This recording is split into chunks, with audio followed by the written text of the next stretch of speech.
Apa itu triase etiologikal? Kata triase berasal dari kata triage, ya. Dalam bahasa Inggris kata tersebut berasal dari kata Prancis trier yang berarti menyortir, ya. Jadi dalam bidang kedokteran triase digunakan untuk membedakan hal-hal yang memerlukan perhatian medis segera, ya, urgent atau mendesak, dari hal-hal yang kurang mendesak. Nah, di medan perang, ya, petugas medis dapat menggunakan triase untuk menentukan nyawa mana yang bisa diselamatkan dan nyawa mana yang tidak bisa diselamatkan. Di ruang gawat darurat atau instalasi gawat darurat sebuah rumah sakit, perawat triase akan menentukan siapa yang perlu diperiksa ke dokter terlebih dahulu. Mereka yang mengalami cedera yang mengancam nyawa atau serangan jantung akan diperiksa sebelum seseorang mengalami demam ringan atau pergelangan kaki terkilir. Jadi triase ini merupakan suatu proses yang mana pasien digolongkan atau dikelompokkan menurut tingkatan kegawat daruratannya. Sistem triase yang diterapkan pun harus menyesuaikan dengan sumber daya yang tersedia. Jadi maksud saya sumber daya tersedia itu adalah keahlian, ya, tenaga ahli, ya, di sebuah rumah sakit, ya, instalasi gawat darurat.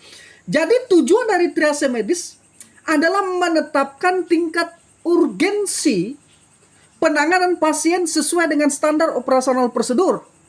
Sehingga seorang tenaga medis dapat menentukan skala prioritas atau prioritas pengobatan yang paling mungkin memaksimalkan atas kelangsungan hidup pasien di instalasi gawat darurat.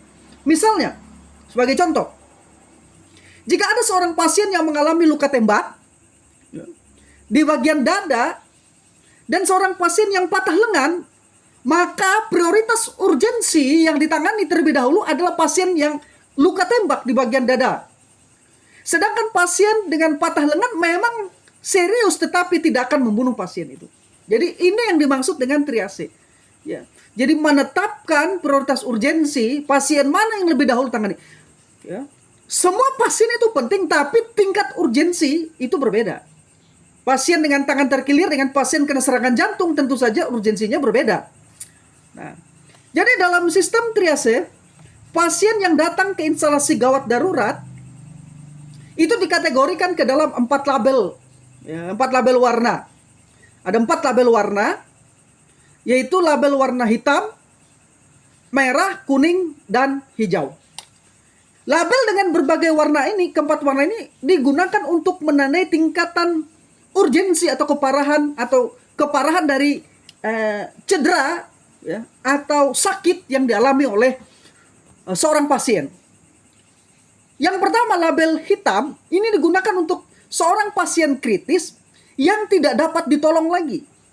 Jadi walaupun tenaga medis telah memberikan penanganan cepat sedemikian rupa, ya, jadi pasien ini mendapatkan penanganan yang cepat, ya, namun pasien akan tetap meninggal. Ya. Yang kedua, label merah ini diberikan kepada seorang pasien yang mengalami trauma serius dan dalam kondisi kritis yang dapat mengancam nyawa pasien, serta memiliki kemungkinan besar meninggal dunia bila tidak diberikan penanganan yang cepat. Label yang ketiga adalah label warna kuning. Diberikan kepada seorang pasien prioritas kedua. Pasien prioritas kedua karena pasien masih dalam kondisi yang stabil sehingga dapat ditunda beberapa saat penanganannya dibandingkan dengan pasien yang berada pada label warna merah. Tetapi walaupun pasien pada label warna kuning ini tidak berada dalam kondisi kritis, namun masih perlu mendapat penanganan medis yang cepat dan harus segera dibawa ke ruang perawatan rumah sakit, ya, sebagai antisipasi jika kemungkinan keadaan memburuk pada pasien tersebut. Yang keempat lah label warna hijau. Diberikan kepada seorang pasien yang membutuhkan penanganan rumah sakit, namun masih dapat ditunda bahkan hingga 30 menit. Pasien ini akan segera mendapatkan penanganan setelah tenaga medis selesai menangani pasien yang lebih darurat, pasien dengan label merah dan dengan label kuning. Ya. Pasien dalam kategori label hijau ini umumnya adalah pasien yang mengalami cedera namun masih sadar dan dapat berjalan seperti biasa. yang masih bisa menelepon, ya, masih bisa berbicara, serta tidak perlu dirawat inap di rumah sakit. Nah, itu penjelasan mengenai tingkat-tingkat yang berdasarkan urgensinya diberi label hitam, merah, kuning, dan hijau berdasarkan kegawat daruratannya. Ya. Nah, penjelasan mengenai triase medis di atas memberikan pemahaman kepada kita mengapa penanganan ataupun pengobatan di instalasi gawat darurat terkesan tertunda atas pasien tertentu, atau tenaga medis terlihat lebih mendahulukan pasien tertentu dengan tingkat keparahan yang tinggi yang kita memang seringkali alami. Ya. Namun yang perlu ditegaskan adalah bahwa sesuai dengan standar operasional prosedur di IGD, tenaga medis pasti akan berusaha untuk menangani semua pasien, karena semua pasien itu penting, secepat mungkin tanpa harus membiarkan pasien IGD menunggu. Tapi sekali lagi, semua pasien itu memang penting, tapi skala urgensinya berbeda. Tadi pasien dengan serangan jantung, ya, urgensi berbeda dibanding dengan pasien cedera ringan seperti tangan terkilir atau kaki terkilir. Ya. Nah, dengan cara yang sama, metafora triase teologikal yang digagas oleh Albert Mohler dan dikembangkan oleh Gavin Otlund dan Rain Putman dapat digunakan untuk memberikan bantuan besar bagi orang Kristen dalam menetapkan skala urgensi doktrin di masa kini berdasarkan tingkat pengaruhnya bagi kekristenan, bagi pelayanan, dan bagi kehidupan. Nah, itu sedikit tentang triase teologikal. Ya. Nah, sekarang saya ingin menjelaskan tingkat-tingkat doktrin dalam triase teologis. Saudara perhatikan ini baik. Jadi triase teologikal Albert Mohler dalam artikel Call for Theological Triad and Christian Maturity membedakan 3 tingkat doktrin, yaitu doktrin tingkat pertama. Dan kalau menyangkal ini, pada akhirnya merupakan penyangkal kekristenan itu sendiri, sehingga menjadikan dia bukan Kristen atau bidat. Ya. Yang kedua, doktrin tingkat kedua, ada doktrin-doktrin yang tidak disetujui oleh orang-orang Kristen yang percaya kepada Alkitab, tetapi doktrin-doktrin ini merupakan batas-batas yang signifikan di antara orang yang percaya, baik sebagai jemaat-jemaat yang berbeda maupun sebagai denominasi-denominasi berbeda. Yang ketiga adalah doktrin tingkat ketiga, di mana orang-orang Kristen mungkin tidak setuju, tetapi tetap berada dalam persekutuan yang erat, bahkan dalam jemaat-jemaat lokal bisa berbeda dalam doktrin tingkat ketiga ini. Nah, itu tadi dari triase teologikal dari Albert Mohler. Sementara itu, ya, Gavin Otlund mengembangkan triase teologikal itu menjadi 4 tingkat, yaitu doktrin-doktrin tingkat pertama. Ini adalah doktrin-doktrin esensial, primer, yang sangat penting bagi Injil itu sendiri. Yang kedua adalah doktrin-doktrin tingkat kedua, doktrin-doktrin urgensial atau sekunder yang sangat penting bagi kesehatan dan praktik gereja, sehingga sering menyebabkan pemisahan dan perpecahan umat Kristen di tingkat gereja lokal, denominasi, atau pelayanan. Yang ketiga, doktrin-doktrin tingkat kedua adalah doktrin-doktrin penting tersier yang penting bagi teologi Kristen, tetapi tidak cukup untuk membenarkan pemisahan atau perpecahan di antara umat Kristen. Jadi jangan sampai orang Kristen terpecah oleh karena doktrin-doktrin tingkat ketiga ini. Dan yang keempat, doktrin tingkat keempat adalah doktrin-doktrin tidak penting, doktrin remeh tidak penting, adalah adiaphora, yang tidak penting bagi Injil, tidak penting bagi persekutuan, tidak penting bagi pelayanan. Ya. Dan karena itu tidak boleh menjadi alasan untuk memisahkan orang Kristen satu dengan yang lainnya.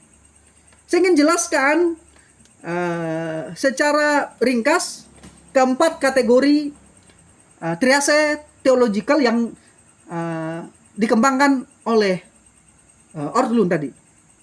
Yang pertama, doktrin esensial atau primer. Beberapa doktrin itu menempati urutan pertama, itu doktrin-doktrin yang sangat penting bagi Injil itu sendiri. Dan oleh karena itu sangat penting untuk menjadikan dia sebagai orang Kristen. Jika kita tidak mengafirmasi doktrin ini, kita benar-benar berada di luar ortodoksi, berada di luar iman Kristen historik. Pada intinya dalam triase teologikal, doktrin-doktrin esensial ini mengacu pada doktrin-doktrin iman Kristen yang paling penting, inti. Ini adalah doktrin-doktrin yang harus ditegaskan seseorang untuk menjadi orang Kristen. 3 contoh berikut ini merupakan doktrin esensial untuk menjadi seorang Kristen. Ya. Doktrin esensial yang menunjukkan bahwa orang itu adalah orang Kristen. keyakinan paling mendasar yang harus diakui dan dipercaya oleh seorang untuk dapat diselamatkan adalah bahwa ia adalah orang berdosa dan hanya Yesus Kristus saja yang dapat menyelamatkannya dari dosanya. Seperti yang Paulus katakan kepada kepala penjara Filipi dalam Kisah Para Rasul 16 ayat 29-31, percayalah kepada Tuhan Yesus Kristus dan engkau akan selamat, engkau dan seisi rumah. Jadi hal ini cukup untuk melawan klaim para liberal postmodernisme yang mengatakan bahwa kita tidak dapat diselamatkan tanpa mengenal, bahwa kita dapat, maksud saya, liberalisme postmodernisme mengatakan kita dapat diselamatkan tanpa mengenal, tanpa percaya kepada Yesus. Ini juga dilakukan oleh Kristen progresif yang dipengaruhi postmodern liberalisme. Nah, jadi doktrin Kristen tentang Trinitas juga misalnya. Ini contoh merupakan doktrin tingkat pertama. Kenapa? Karena doktrin ini merupakan konsepsi dasar kita tentang Allah yang membedakan saya, membedakan kita, orang Kristen dengan agama-agama lain. Tuhan kita memang berbeda dari agama-agama lain. Dan ini harus kita pertahankan, kita tunjukkan memang berbeda. Trinitas adalah ajaran dalam kekristenan yang esensial. Nah, jadi kita menemukan doktrin ini harus dipertahankan.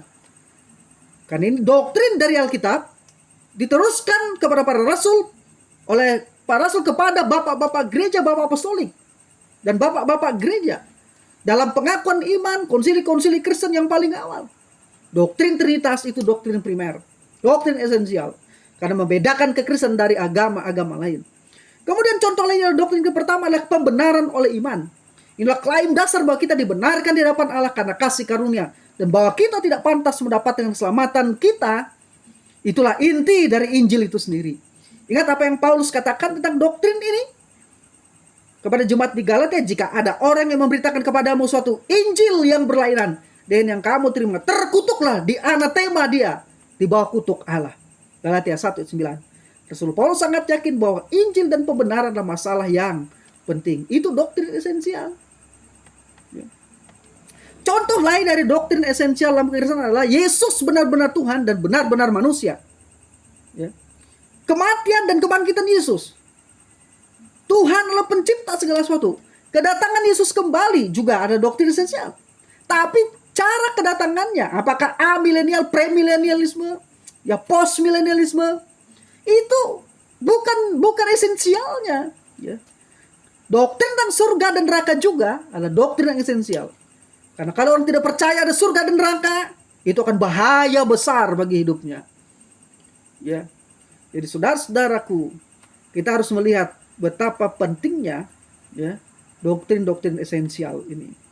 Sekarang kita lihat yang kedua, doktrin-doktrin tingkat urgensial atau sekunder. Doktrin-doktrin tingkat kedua sangat penting bagi kesehatan praktik gereja lokal. Apa yang kita percaya tentang doktrin-doktrin ini tidak menentukan apakah kita seorang Kristen atau bukan. Beda dengan doktrin primer itu. Menentukan apakah kita Kristen atau bukan. Tapi doktrin kedua tidak menentukan apakah kita ini Kristen atau bukan Kristen. Tetapi mungkin akan berpengaruh jenis gereja atau denominasi apa yang akan kita datangi.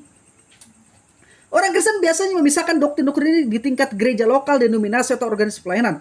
Contoh doktrin-doktrin pada tingkat sekunder atau urgensial ini adalah baptisan air, pemerintahan gereja, peran wanita dalam pelayanan, dan tentang karunia-karunia rohani yang diyakini oleh orang-orang karismatik. Jadi secara praktis posisi kita tentang salah satu dari doktrin ini mungkin berdampak pada jenis denominasi, jenis gereja yang akan kita datangi, yang akan kita menetap di sana, atau organisasi pelayanan yang mana yang akan kita hadiri. Misalnya jika kita percaya pada karunia rohani seperti bahasa roh dan nubuat dan mujizat masih terjadi hari ini dalam pelayanan ibadah kita, kemungkinan besar kita akan kesulitan untuk menghadiri gereja yang tidak mempercayai ini. Itu sah-sah saja. Tapi tidak sampai memisahkan kita menjadi orang Kristen dan bukan Kristen. Ingat, yang memisahkan kita dari orang Kristen yang bukan Kristen itu adalah doktrin primer. Tapi doktrin tingkat sekunder hanya memisahkan kita secara denominasi, aliran gereja, dan organisasi pelayanan. Dan ini sah-sah saja. Karena orang yang tidak percaya pada karunia rohani tidak mungkin bisa bersama-sama dalam satu gereja dengan orang yang tidak percaya pada karunia rohani.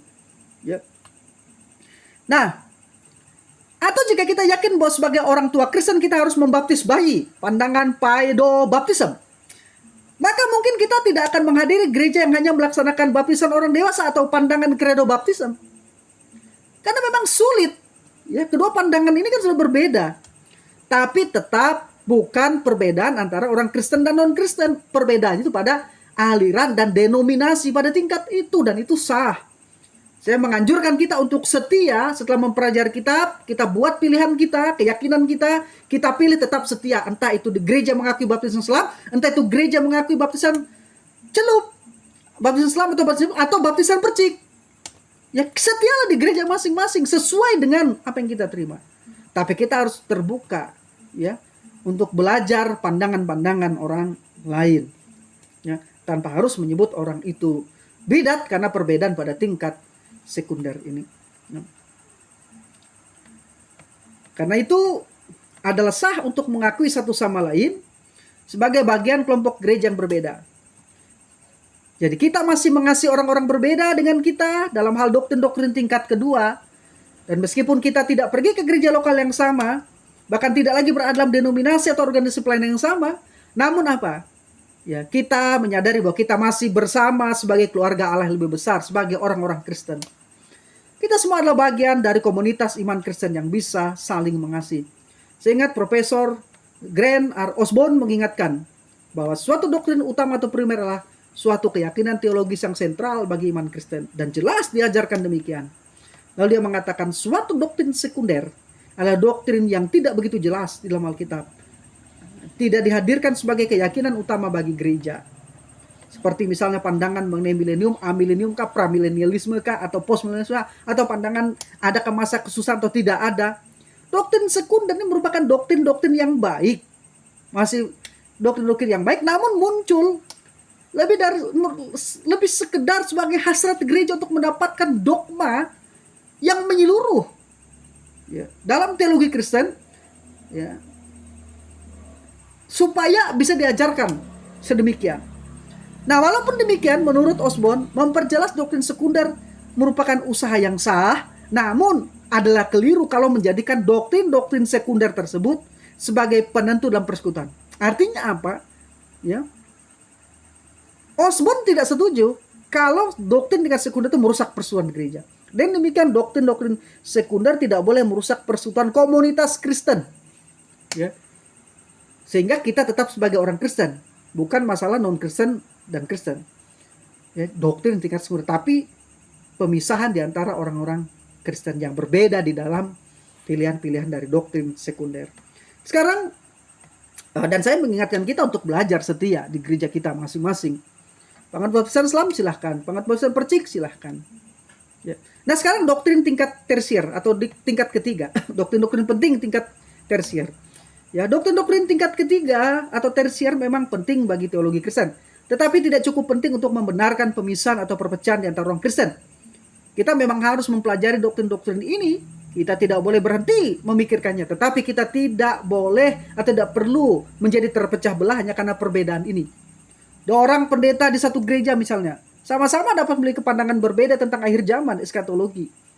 Misalnya pandangan berbeda tentang milenium, Wahyu pasal 20. Tetapi kesatuan dan persatuan gereja lokal mereka tidak bergantung pada apakah mereka setuju atau tidak setuju dengan ayat-ayat yang terkait dengan isu milenium tersebut. Nah, ketidaksepakatan ini dapat mempengaruhi khotbah dengan teks Alkitab mengenai akhir zaman, tetapi tidak terlalu berdampak pada kehidupan dan pelayanan sehari-hari.